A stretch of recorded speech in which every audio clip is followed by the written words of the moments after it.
Yep. You can tell that Strangers Chapter 1 is so good because everyone's talking about vacancy in the chat. Yeah, Which is a the far chat's better just like, movie. Far we better have to movie. talk about this stupid movie. Let's do a chat question. Why don't we? Our first chat question of the night.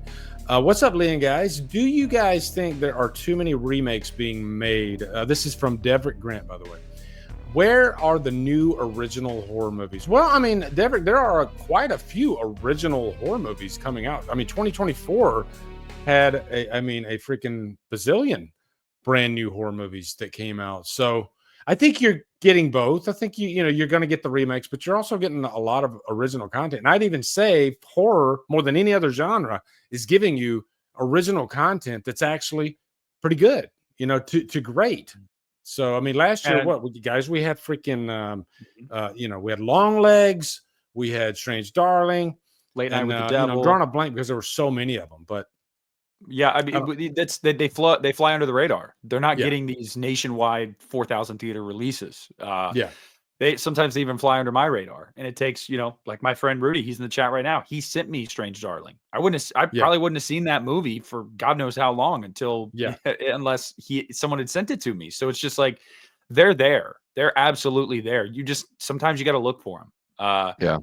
It's a bummer that the movies that are getting wide releases week after week, most of the time, are the ones making the headlines, the ones that you don't have an interest in, that you're feeling burnt out on.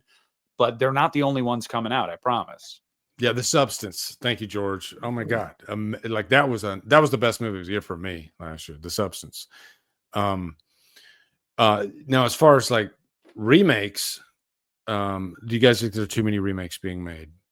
It's a tough thing because I'll say that, but then they'll announce like this Cujo news that we might be talking about here pretty soon. Sometimes it's like, hey, maybe I do want to see a new version of Cujo. Certain things you're like, don't you like Jaws? Don't you dare touch Jaws. Yeah. But then there's other movies.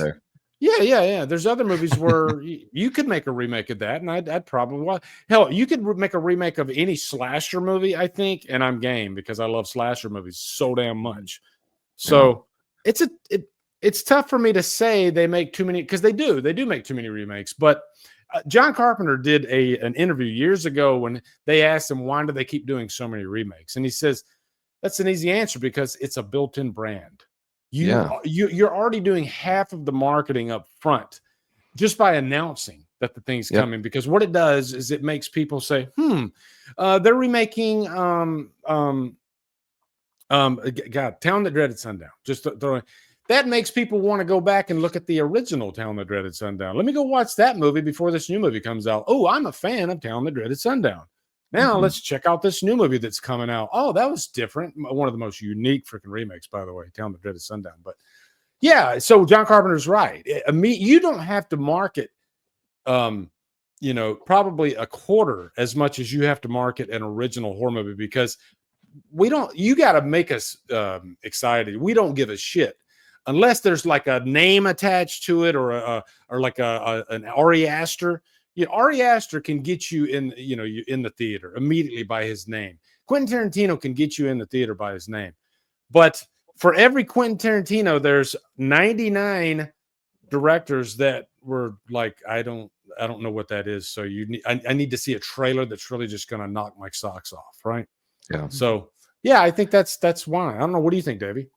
I think, I mean, when it comes to like our slasher icons and everything, we're certainly going to be getting those remakes forever. But I mean, Terrifier 3 just came out last year. That's still original, I would say at this point. Folklore and like smaller horror pictures, like when Ty West was doing like House of the Devil and the Innkeepers, like that kind of stuff. Like Oddity from last year is like, I think I loved Oddity. Like I like that kind of stuff, like that slow burn, earning the scares. So those original horror movies are always there. But yeah, I mean, like you said, it's a built-in brand. So Hollywood's always going to lean on those foundational things, like, because money matters in that business. And so even though I'd rather see Robert Eggers continue to do his own movies that are his own original creations that he makes with his brother, like, he's been obsessed with Nosferatu, so we get that. And I don't ever need to see another Nosferatu or Dracula, or at least retelling of that original novel ever again.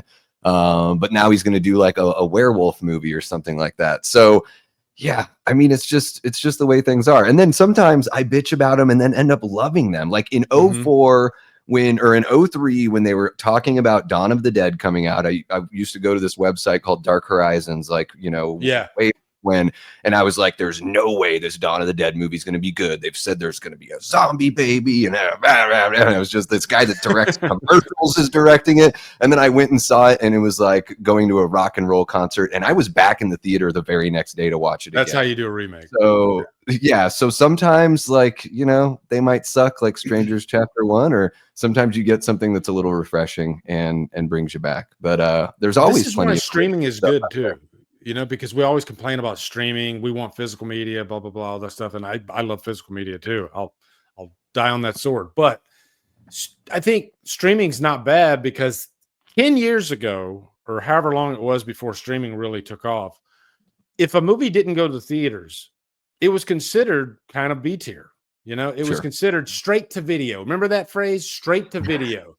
Yeah. This is Rob Zombie's, this is Halloween H2O. Is this going to go straight to video or straight to hell, as Josh Hartnett said on the HBO documentary? But yeah, back it was frowned upon if movies didn't go to the theaters back maybe 10 years ago.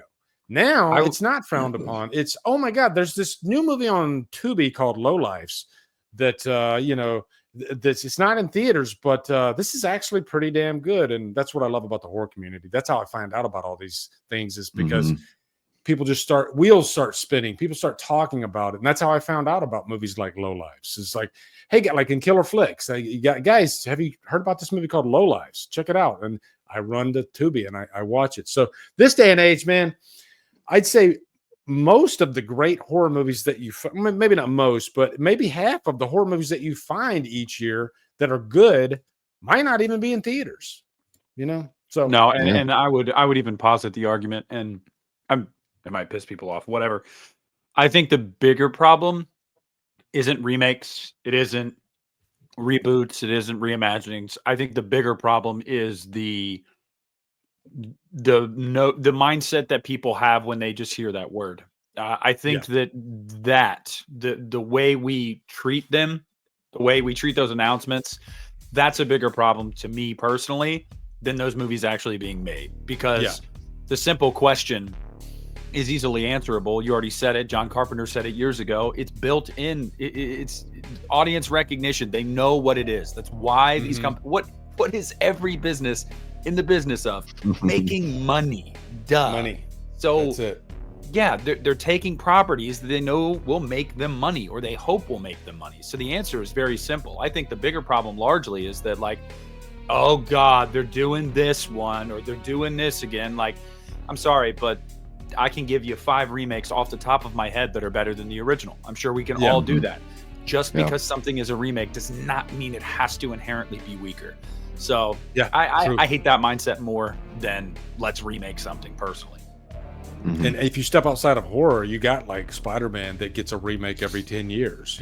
Technically, it's a remake. They got a new version of it. So at least horror, they kind of wait maybe 15, 20 years before you get it. But speaking of remakes, oh my God, you teed me right up there, Deverick.